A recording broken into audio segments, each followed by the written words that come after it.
Ladies and gentlemen, welcome to the Pro Wrestling World Talks with Dan and Mac.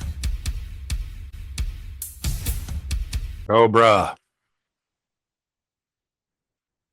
can you hear me? Well, yes, I think so. Yes. Ah, yes. Yeah. Hello. I do have my face on. Hello. Brother, how are you? I'm good. How are you? Hanging in by a thread. But let me get some better light. Oh, no There problem. we go. That's some slightly better light. All right. Marge in charge, Marge. So, I thought you guys forgot about me for a second there.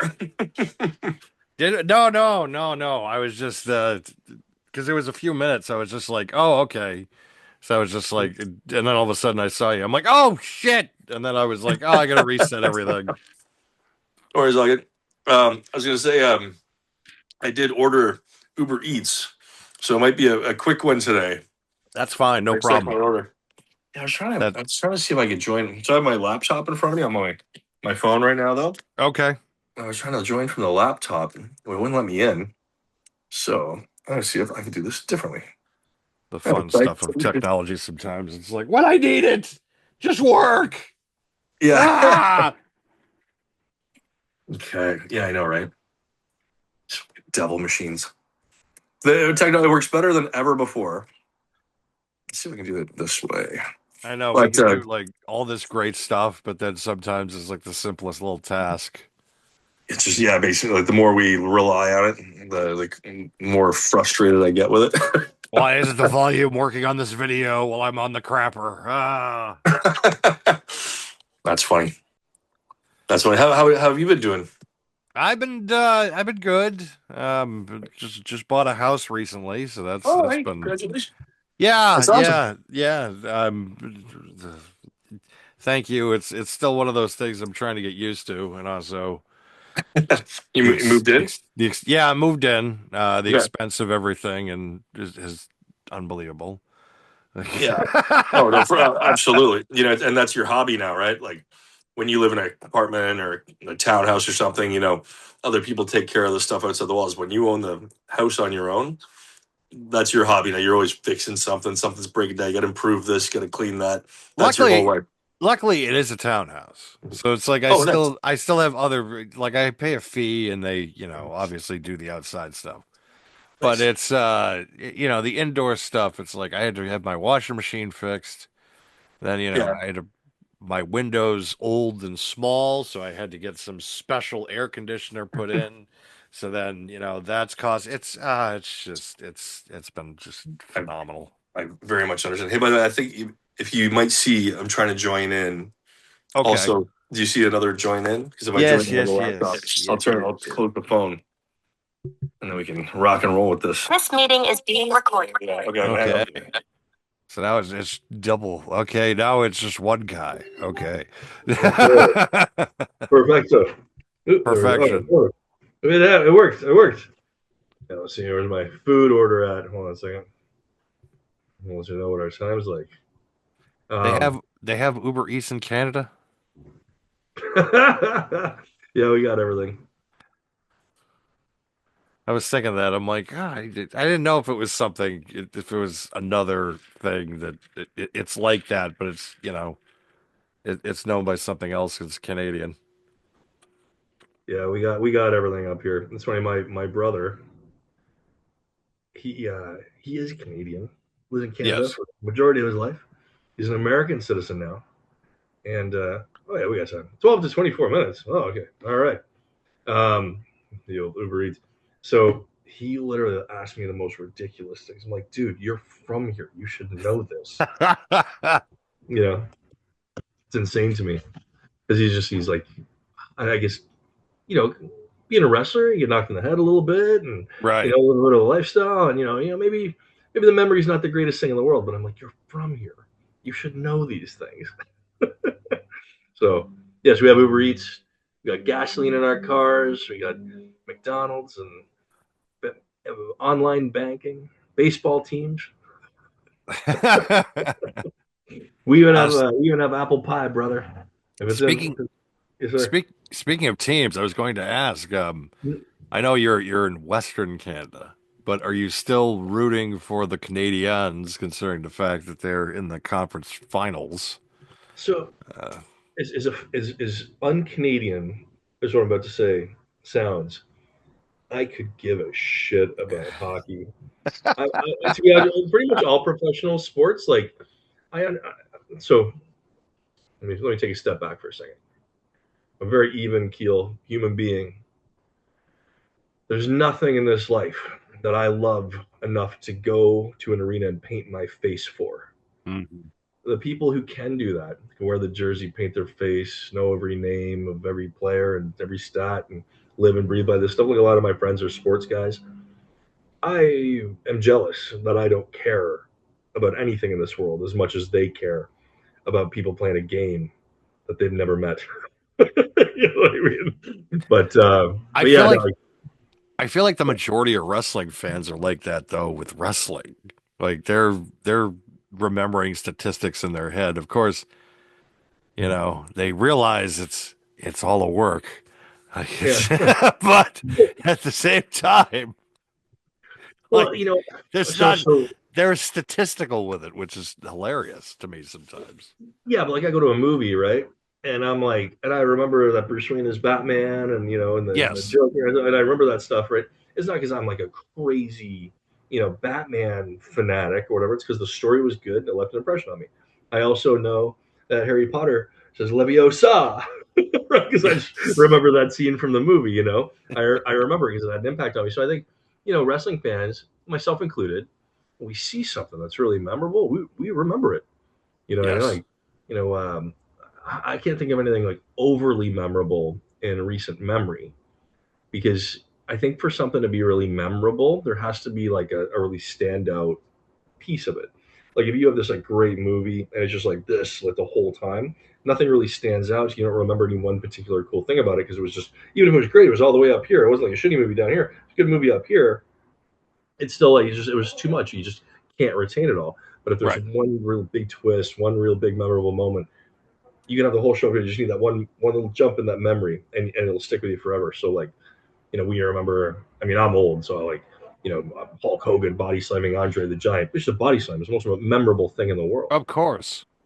Mankind getting thrown off the Hell in a Cell by the Undertaker, wildly memorable. Never seen anything like it before. Now every pay per view's got a match. Someone's jumping off a 32-story building, diving through an airplane, shooting, breathing fire. It's just so much. It's like just none of it's really memorable.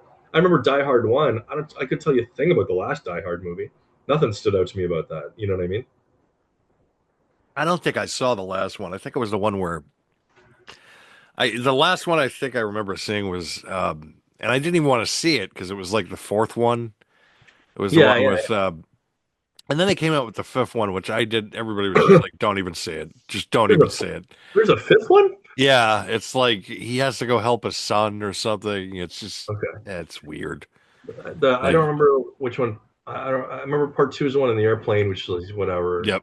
Isn't an airplane. The only thing I remember about it was an airplane. Part three was great. I Is it loved the one with part Samuel L. three. Jackson? Yeah, it was the one with Sam Jackson. That Yeah. was really, really good.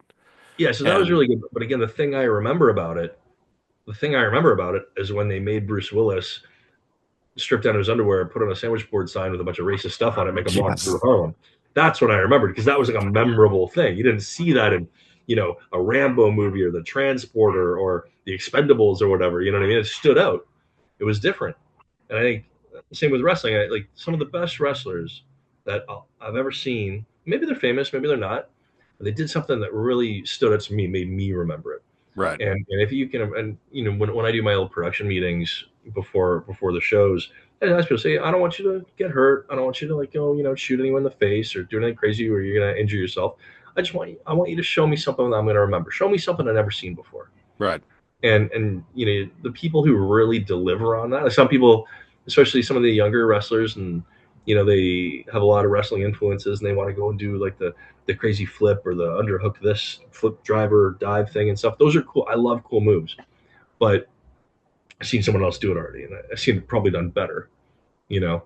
But there were a couple of spots. It's just there's a local wrestler here named Elliot Tyler. He travels around quite a bit now across Canada at C4. He was recently on Mystery Wrestling from Evil Uno's show, Mystery Wrestling.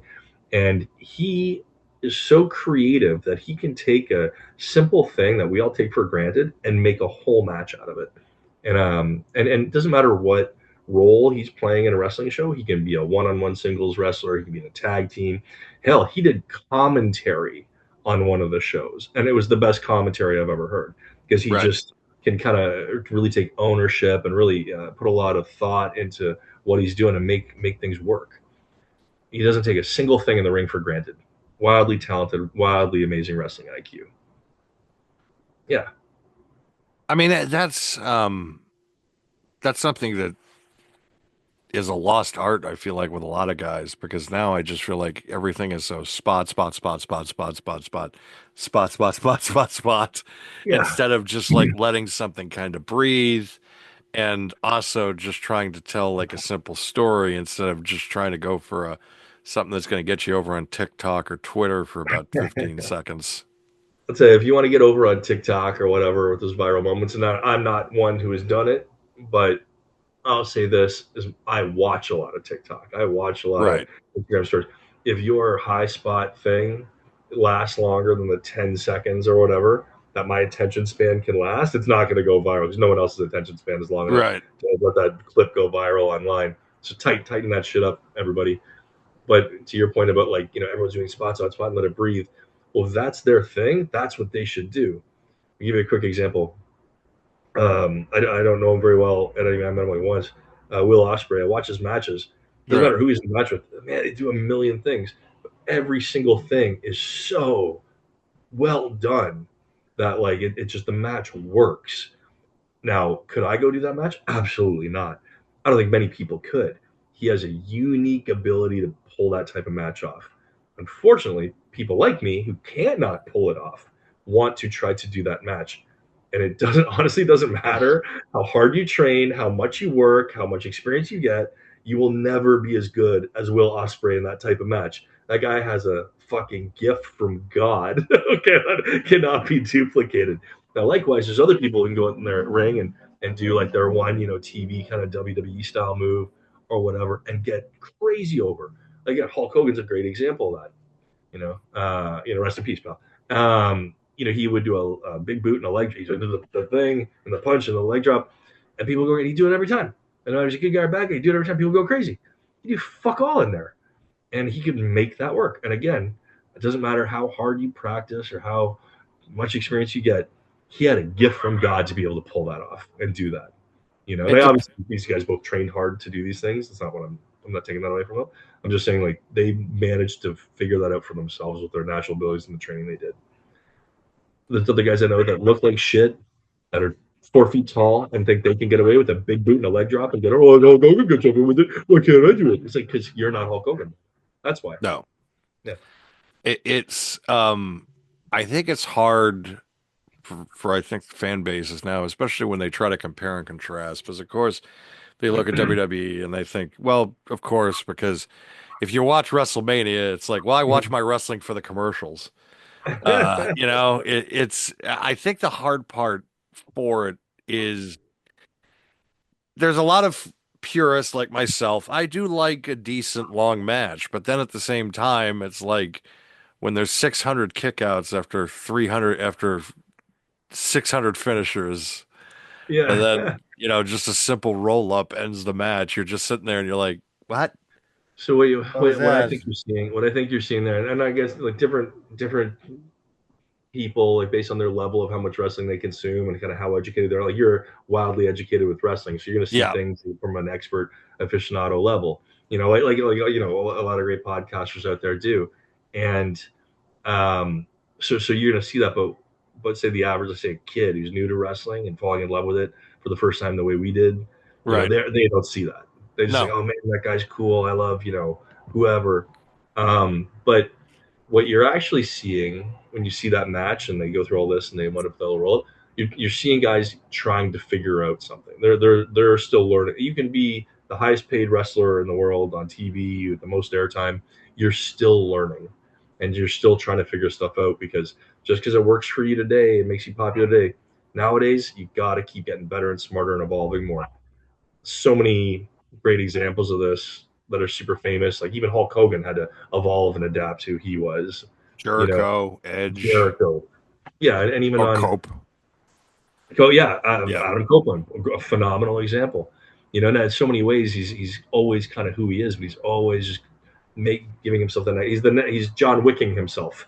I'm going to kill a guy with a pencil in this movie. In the next movie, I'm going to kill 2 guys with that pencil and 3 guys with a paperclip. You know what I mean? Like it's the same character, but it's just getting better and better. And even on like an indie level, something that I often say, because a lot of indie guys are like married to their shitty gimmicks and their stupid names and their bad outfits, and I'm never going to change. And I'm like, I don't know a single person who had a successful career who didn't change. I don't know a single person who started as a gimmick, the first thing they started with, that they kept into, definitely not into their fame years, but even just to get in the door with a big company. It worked for them for 3 months in Winnipeg in 1986, so they just want to stick with it. Yeah, They had that 90-day run on that closed circuit television. They're like, I need to keep bilking off that. It was 45 years ago, but I need to keep doing that. Yeah, and now you also got the flip side of that. Guys who have a great gimmick and really are dialed in, and then they change their stuff up before they should. Oh, I know a lot of guys who I'm like, man, I really love your thing, and they went and changed it, and I go, I don't like this new thing. Like they're acting like they need to evolve before they even, step foot on land. Right. And then there's the guys in between. There's a lot of. I mean, I don't want to name too many people because I don't want to offend them or whatever. But they're guys who had a really really cool gimmick on the indies, and then once they started blowing up, they changed it too much, and now people don't care. Oh, through this text, is this my Uber Eats? No, it's a text message from my pharmacist. That's great. Okay. Oh, well, my food is apparently going to be here in 2 minutes. Oh, wonderful. But hey, I hate to cut this one short. Can we do this again soon? Absolutely. Okay. Yeah, absolutely. It's my 5th wedding anniversary, 10-year anniversary of my wife on Saturday. Oh, okay. But, all next week, I'm pretty easy all next week. I'll be traveling. I'll be in Alberta actually next week, so I'll have a lot of extra time. Just shoot me a text message. You got my cell number in the email there.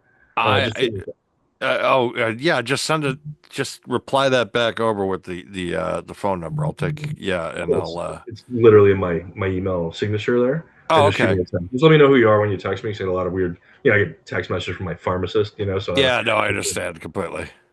But I will plug 2 things real quick. Okay. One thing is August 1st and 2nd. We're the 8th annual Lucha Libre Spectacular at the Waldorf in Vancouver, and it's pretty wild. It's the 8th show that we've done there. It's 2-day weekend extravaganza. Just confirming a few more headliners, but we're seeing Tigre Blanco's Masquerita Sagrada Son returning to Vancouver. We've got Ciclone Ramirez coming back to Vancouver, a handful of other amazing luchadors. But it's the 8th year. It's going to be 8 times crazier, 8 times wilder. And there's Uber Eats guy. My dogs are barking at him. Awesome. Hold that thought once. I'll be right back. Sorry, one moment. All right, no problem.